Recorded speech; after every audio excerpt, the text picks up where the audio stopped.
matashid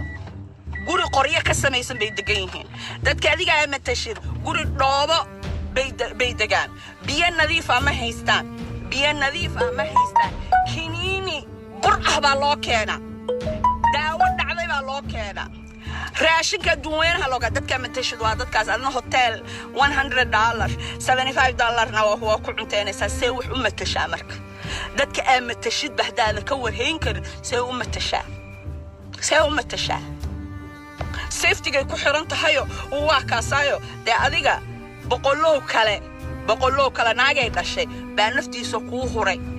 ma fahamtay because adiga yaa xorriyada ku lugaysid yaa meeshii ma jirto because waxa lagu yiri naftaada way ka qaalisan tahay sidii inaad maskax keenayso laakiin maskaxa keenta ma jirto sama حتى وما قورتد wiilka maanta dhan gaariga dabadiisa saarna oo qorraxda saas ay u qabanaysa maqaayada galaysa inaa soo gali sida aad tiraado wixii cun garcad buu cunaaya orod buushashka tag baa leedahay ma cadaaladaadu taas ma soo cadaaladaada taas ma ya soo cadaaladaada taas ma soo dadnimadaada taas ma soo hogaankaaga taas soo ma wadooyinkii baa la xiray because maxay u baqaayaan taqaana lugeey ka baqaayaan no because ma lugeyn karaan very simple ma lugeyn karaan bulletproof na akuna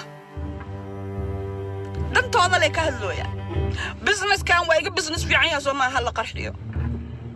isbitaalkan aan waxiga ma soo galaayo soo ma hal qarxiyo reer hebel kan saasa soo ma hal yeelo yaa marka dadka lagu ciyaarayo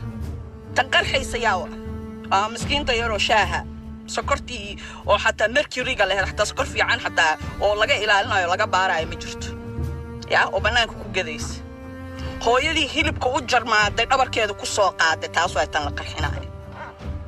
gabadhii yaroo miskiinta ahoo tireerkayga aan u soo xoogsada dhar aan soo dhaqo oo la kusanayo la farxumeenayo those are the people alla waa matala